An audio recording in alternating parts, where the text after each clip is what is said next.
तो दोस्तों हमारी प्राइवेट स्कूल के पीएसपी पोर्टल पे एक नया मॉड्यूल आया है और मॉड्यूल का नाम है हरित पाठशाला कार्यक्रम 2025-26। अब इसी नए कार्यक्रम को या नए मॉड्यूल को लेके हमारे कई स्कूल साथी भ्रमित हैं कि आखिरकार ये क्या मामला है, क्लिक करते हैं तो क्लिक नहीं हो रहा है, क्या प्राइवेट स्कूल वालों को ये करना जरूरी है या नहीं है। तो ये कई बातें हैं वो इस वीडियो में मैं आपको बताऊंगा, इसकी बेसिक जानकारी आपको बताऊंगा, पीएसपी पोर्टल पे आपको कैसे काम करना है वो भी आपको यहाँ पे इस वीडियो में करके वो दिखाऊंगा। वीडियो हमारे प्राइवेट स्कूल साथियों के लिए बहुत ही खास होने वाली है। नमस्कार साथियों, मैं हूं आपका अपना साथी राजगुरु। दोस्तों हरित पाठशाला के बारे में बात करने से पहले दो छोटी छोटी जानकारी आपके साथ जरूर शेयर करना चाहूंगा।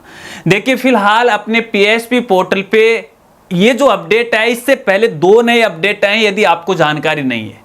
एक तो यहाँ पे देखिए सेशन 2026-27 की फीस कमेटी का आपको यहाँ पे गठन करना है और पोर्टल पर उसकी डेटा एंट्री करनी है और इसके लिए यहाँ पे देखिएगा आपको पूरी कार्रवाई करनी है, चाहे आपका नया स्कूल हो या फिर पुराना स्कूल हो। पुराने वाले जो साथी हैं वो तो हर साल कर भी रहे हैं, लेकिन जिनको पहली बार मान्यता मिला है उनको करना बहुत जरूरी है, क्योंकि आरटी का जो पैसा आने वाला है वो इसी फीस कमेटी या जो भी एसएलसी आपके स्कूल में बनेगी उसी आधार पे होगी जो आप पोर्टल पे डेटा एंट्री करोगे। अब यहाँ पे इस फीस कमेटी या एसएलसी को लेकर नए स्कूल साथी बड़े भ्रमित हैं भी कैसे गठन करना है, कैसे बनाना है। तो भैया देखिए इसके लिए हमारी पीडीएफ फाइल है और इस पीडीएफ फाइल के अंदर तकरीबन 90 पेज हैं। इसके अंदर पूरी कार्रवाई मैंने आपको समझाई है, पहले इसकी बेसिक जानकारी बताई है अपनी भाषा में, फिर क्या कार्रवाई रजिस्टर में करना है, कौन से फॉर्मेट है, फिर पोर्टल पे क्या करना है, किस तरह से फीस निर्धारित करनी है वगैरह वगैरह सभी नियमानुसार आपको बताइए। अगर ये पीडीएफ फाइल आपको डाउनलोड करना है तो इसके लिए आप हमारी साइट पे विजिट कर सकते हैं। साइट का नाम है rajguruji.com, इसके होम पेज पे मिल जाएगा। अब इसी पीडीएफ फाइल को लेके जानकारी आपको बताना चाहूंगा। देखिएगा हमारी जो पीडीएफ फाइल है वो पेड है और पासवर्ड प्रोटेक्ट है। पासवर्ड आपको जब डाउनलोड करोगे लास्ट में स्क्रीन पे दिखाएगा, लेकिन एक बात और देखने को मेरे को यहाँ पे मिल रही है। यहाँ पे देखिए हमारे स्कूल साथी क्या है कि जब भी वीडियो की डिस्क्रिप्शन में एक डोनेशन का लिंक होता है हमारा, वो डोनेशन कर रहे हैं कि सर पीडीएफ फाइल हमें प्रोवाइड करवा दो, तो भैया डायरेक्ट उसे डोनेशन नहीं होगा, वो तो हमारे जो स्कूल साथी हैं फिर जो भी साथी हमारी मदद करना चाहते हैं उनके लिए डोनेशन है। डोनेशन का मतलब आप अच्छी तरह से समझ पा रहे हैं, तो आप डोनेशन मत कीजिएगा। पीडीएफ फाइल के लिए आप साइट पे विजिट कीजिएगा या फिर वीडियो की डिस्क्रिप्शन में और भी लिंक है उनको थोड़ा गौर से देखिएगा और आसानी से डाउनलोड कर लीजिएगा। इसके अलावा पीडीएफ फाइल को लेकर यदि आपको कोई समस्या आ रही है तो आप मुझे मेल से संपर्क वो कर सकते हैं। इसके अलावा यहाँ पे देखिए दूसरा जो अपडेट आ रहा है वो आरटी 2025-26 के भौतिक सत्यापन को लेके आ रहा है। तो भौतिक सत्यापन का कार्य भी है वो प्रारंभ हो चुका है। इन दोनों ही अपडेट की मैं पहले से ही वीडियो के माध्यम से पूरी जानकारी है वो दे चुका हूं। वीडियो के लिंक आपको वीडियो के डिस्क्रिप्शन में मिल जाएगा, अगर आपने अभी तक नहीं देखा तो देख लीजिएगा। चलिए नए अपडेट की बात करते हैं। हरित पाठशाला कार्यक्रम 2025-26। सबसे पहले इसकी बेसिक जानकारी को समझ लेते हैं कि यह मामला क्या है। तो दोस्तों जैसे कि नाम से ही यहाँ पे हमें मालूम चलता है हरित यानी हरा, ये पेड़ पौधों से संबंधित है। हालांकि आपकी जानकारी के लिए बताना चाहूंगा, देखिए पहले ये जो हरित पाठशाला कार्यक्रम है सरकारी स्कूलों में चला करता था, लेकिन अब यहाँ पे देखिए प्राइवेट स्कूलों में चलना चल गया। आपको पता है कि भैया वातावरण को शुद्ध करने के लिए पेड़ पौधे हमारे लिए आवश्यक है और हर साल हमें लगाने भी चाहिए। और इसी को लेके देखिए राजस्थान सरकार के द्वारा मुहिम शुरू की गई थी, पिछली साल भी शुरू की गई थी और अब की बार भी शुरू की थी, एक पेड़ मां के नाम से। तो एक पेड़ मां के नाम से तो देखिए मैंने यहाँ पे कई पेड़ हैं वो लगाए हैं, वीडियो के माध्यम से मैंने आपको दिखाए हुए और शायद आपने भी लगाया होगा और बच्चों से भी आपने लगवाया होगा। तो ये सरकार की एक मुहिम थी। तो यहाँ पे देखिए इसी से संबंध रखते हुए हरित पाठशाला का ये कार्यक्रम है। इसके अंदर भी पेड़ पौधों की जानकारी है। यहाँ पे अपने स्कूल के अंदर है पेड़ पौधे हैं वो हमें लगाने होते हैं, उसकी देखरेख करनी पड़ती है। इसके लिए हमें एक कमेटी भी बनानी पड़ती है। हालांकि यहाँ पे देखिएगा प्राइवेट स्कूल के अंदर अपनी सोसाइटी एक कमेटी होती है। इसके अलावा गवर्नमेंट स्कूल में एसएमसी या फिर एसडीएमसी होती है। इसके तहत यहाँ पे हरित पाठशाला का हमें गठन करना पड़ता है, कमेटी हमें बनानी पड़ती है जो कि प्राइवेट में नहीं होती है। तो इसको लेके प्राइवेट स्कूल साथी हैं वो कंफ्यूज हो जाते हैं। तो पहली बात तो मैं आपको ये कहना चाहूंगा, देखिएगा हरित पाठशाला कार्यक्रम के तहत आपको भी अपने स्कूल के अंदर एक कमेटी है वो बनाना है। उस कमेटी के अंदर है आपको टीचर्स को यहाँ पे वो शामिल करना है, ठीक है। हालांकि एक बात और मैं बताना चाहूंगा, देखिए फिलहाल ये जो नया मॉडल स्टार्ट हुआ है इसको लेके यहाँ पे विभागीय दिशा निर्देश तो जारी नहीं हुए। हालांकि इसको लेके संबंधित पीएसपी सेक्शन को मैंने आज कॉल किया था और कॉल के माध्यम से भी उन्होंने कोई जानकारी नहीं दी। उन्होंने भी ये बताया कि हमारे पास इसकी कोई खास जानकारी नहीं है कि इसका किस प्रकार कार्यक्रम रहेगा, किस प्रकार की इसके जो आदेश वगैरह वगैरह हैं, एक बार आने दीजिएगा तब हम आपको सही जानकारी दे पाएंगे। लेकिन फिलहाल जितनी भी ये जानकारी दे रहा हूं मैं मेरे अनुभव के आधार पर आपके साथ वो शेयर कर रहा हूं। बाकी अपन आगे पीसी पर चलेंगे तो अपने को और ज्यादा बेटर वो समझ में आ जाएगा। तो ऐसे में हमें एक कमेटी वो बनानी पड़ेगी, यहाँ टीचर को भी हमें इसके अंदर है नियुक्त करना पड़ेगा। इसके बाद यहाँ पे देखिए जब भी अपन जितने भी पेड़ पौधे लगाते हैं उन पेड़ पौधों की जानकारी हमें इसके अंदर फिलअप करनी पड़ेगी। अब पेड़ पौधे लगाने से ही हमारा काम नहीं चलता है, ठीक है, इसके बाद उसकी देख रेख भी जरूरी है। तो यहाँ पे देखिए कुछ पेड़ पौधे होते हैं उनको अभिभावकों को भी गोद दिए जाते हैं, बच्चों को भी गोद दिए जाते हैं, टीचर को भी दिए जाते हैं, ताकि उन्हें पेड़ पौधों की है देख रेख है वो की जा सके। हालांकि वातावरण को बचाने के लिए सरकार की एक ये मुहिम है जिसमें हम सबको बढ़ चढ़ के भाग लेना चाहिए। आपका भी सहयोग जरूरी है, मेरा भी सहयोग जरूरी है, सरकार का भी सहयोग जरूरी है। जब हम सब मिलकर काम करेंगे तो हम वातावरण को वो बचा सकते हैं। आपको पता है कि वातावरण कितना फिलहाल दूषित हो रखा है। खैर इस बारे में आप सब अच्छी तरह से जानते हैं। फाइनली ये कहना चाहूंगा कि हमारी प्राइवेट स्कूल साथियों को भी इस कमेटी का गठन करना है और पोर्टल पर इसकी डेटा एंट्री भी आपको करनी है। चलिए पोर्टल पर डेटा एंट्री कैसे करनी है पहले मैं आपको वो समझा देता हूं, दिखा देता हूं। तो दोस्तों मैं आ गया हूं पीसी के स्क्रीन पर और यहाँ पे मैंने किसी एक स्कूल के पीएसपी पोर्टल में लॉगिन कर लिया है। और जब आप पीएसपी पोर्टल में लॉगिन करोगे तो बाय डिफॉल्ट यहाँ पे देखिए आपको ये जो मॉड्यूल है वही आपको दिखाई देगा जिसके अंदर आपको यहाँ पे जानकारी भरनी है। अब इस मॉड्यूल के यहाँ पे दो पार्ट हैं, एक तो ऊपर वाला पार्ट है और एक यहाँ पे नीचे वाला पार्ट है।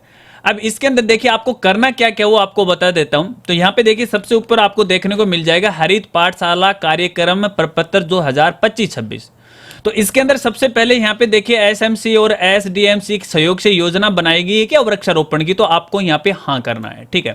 इसके बाद यहाँ पे देखिए वृक्षारोपण कार्यक्रम हेतु नियुक्त प्रभारी का नाम क्या है, तो यहाँ पे किसी एक टीचर को है वो प्रभारी बनाया जाएगा जो यहाँ पे ड्रॉप डाउन मेनू से आएगा। और ध्यान रखना ये जो टीचर है आपके पीएसपी पोर्टल पे ऐड होना चाहिए तभी आप उसको है सेलेक्ट है वो कर सकते हो, ठीक है। इसके बाद यहाँ पे देखिए क्या विद्यालय में वृक्षारोपण हेतु भूमि उपलब्ध है, तो आपको हाँ में जवाब देना है यहाँ पे। इसके बाद कितने यहाँ पे देखिए पौधों की संख्या है, भूमि के आधार पर लगाए गए पौधों की संख्या आपको यहाँ पे फिलअप करना है। इसके बाद यहाँ पे देखिए पौधों के लिए किसी नर्सरी या एजेंसी का निर्धारण कर लिया क्या, यहाँ पे आपको जो अप्रूव नर्सरी हैं जिनके पास प्रमाण पत्र है उन नर्सरियों से आपको जो पौधे हैं वो खरीद कर लेकर आने पड़ेंगे, तो उसकी जानकारी आपको यहाँ पे भरना है।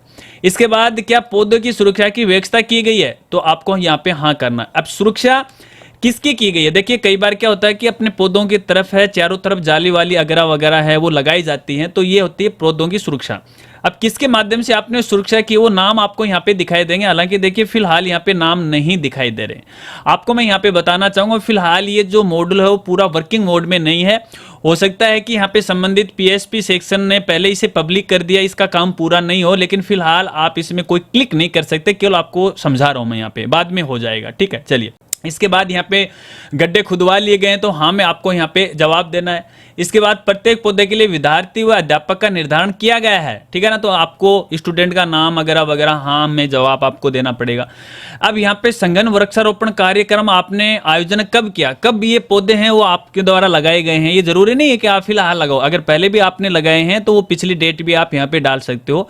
बशर्ते यहाँ पे जो नर्सरी वगैरह वगैरह उसकी डेट भी पीछे की होनी चाहिए जो आप खरीद के लेके आए तो भी वगैरह, ठीक है।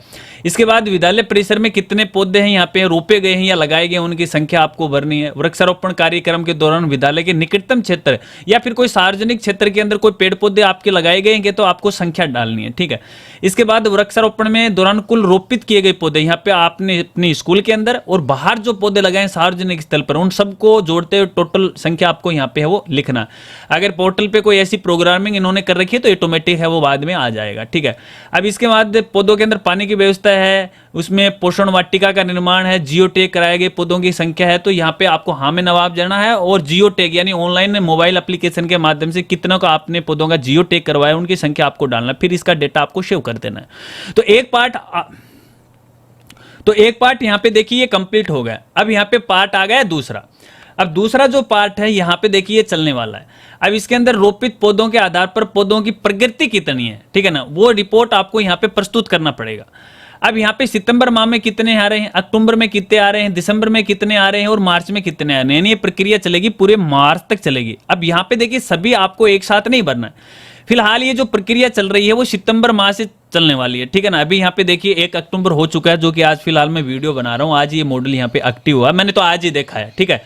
चलिए इसके बाद यहाँ पे देखिएगा जैसे जैसे मंथ आते रहते हैं वैसे वैसे इनके अंदर आपको संख्या है हर महीने अपडेट करनी पड़ेगी और आपके रजिस्टर में संधारण वो करनी पड़ेगी। तो दोस्तों फिलहाल तो देखिए यही है, बाकी इसके अंदर कोई खास ऐसा मुझे लगा नहीं जो इसके अंदर मैं आपको बताना चाहूँ, बाकी आप आराम से वो इसे कर लीजिएगा। तो दोस्तों इस प्रकार से तो हमें पीएसपी पोर्टल पर हरित पाठशाला कार्यक्रम की डेटा एंट्री करनी, आशा रखता हूं अब आप अच्छी तरह से वो समझ गए होंगे। अब यहाँ पे देखिए चलते चलते एक और खास जानकारी मैं आपको देना चाहूंगा, इसको लेके आपको कंफ्यूज नहीं रहना है। अब कुछ साथी कहेंगे कि ये ना करें तो क्या होगा, भैया ना करोगे तो कुछ नहीं होगा, लेकिन देखिए यदि भविष्य की बात करो विभाग के द्वारा आपसे आंकड़े मांगे जाएंगे तो वो आप आंकड़े कहां से दोगे। हालांकि वैसे तो आप खूब प्रचार प्रसार करते हैं, लेकिन ये भी आपके स्कूल के लिए जरूरी रिकॉर्ड है, इसके लिए भी आप एक अलग से जो रजिस्टर है वो संधारित कर लीजिएगा और उसमें अपनी कार्रवाई कर लीजिएगा। और जिस प्रकार से पोर्टल पे डेटा एंट्री आप कर रहे हो उसी प्रकार से उस रजिस्टर के अंदर भी आप डेटा एंट्री कीजिएगा कि भैया अक्टूबर में, मार्च में, सितंबर के अंदर है, अगस्त के अंदर है, कितने पेड़ पौधे बचे हैं, कितनों की देख रेख हुई है, वगैरह वगैरह सारी चीजें जैसा कि आपने पोर्टल पे वो देखा था। तो ये आपके लिए जरूरी है, इसे कीजिएगा, ये आवश्यक है आपके लिए। बाकी नहीं करोगे तो आपको कोई गोली नहीं मारेगा, मेरा काम था आपको सूचना देने का, आप करो या न करो वो आपकी मर्जी है, मेरा काम यहाँ पे पूरा हुआ। आशा रखता हूं आप अच्छी तरह से समझ गए होंगे। अगर वीडियो जानकारी आपको अच्छी लगी तो वीडियो को लाइक कीजिएगा, अपने दोस्तों के साथ जरूर शेयर कीजिएगा। फिर भी चलते चलते आपको बताना चाहूंगा इस संबंध में यदि विभागीय कोई अग्रिम आदेश आते हैं तो अपडेट की जानकारी आपको जरूर दूंगा। और अपडेट की जानकारी के लिए यदि कोई छोटा मोटा ही अपडेट आएगा तो अपना जो फेसबुक प्रोफाइल है राजगुरु जी ऑफिशियल है उस पर मैं शेयर करूंगा, टेलीग्राम चैनल पर भी मैं शेयर करूंगा और अपने इंस्टाग्राम पर भी शेयर करूंगा। फिर इसकी कोई विशेष बातें आती हैं तब मैं आपके लिए वीडियो वो जरूर बनाऊंगा। तो मिलते हैं फ्रेंड्स अगली एक नई वीडियो के साथ, नए अपडेट के साथ, तब तक के लिए जय हिंद, जय भारत।